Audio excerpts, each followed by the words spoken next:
हनुमान् श्रीपदो वायुपुत्रो रुद्रो नघोजरः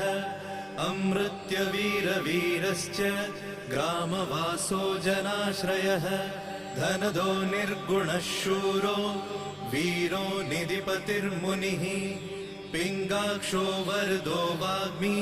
सीताशोकविनाशकः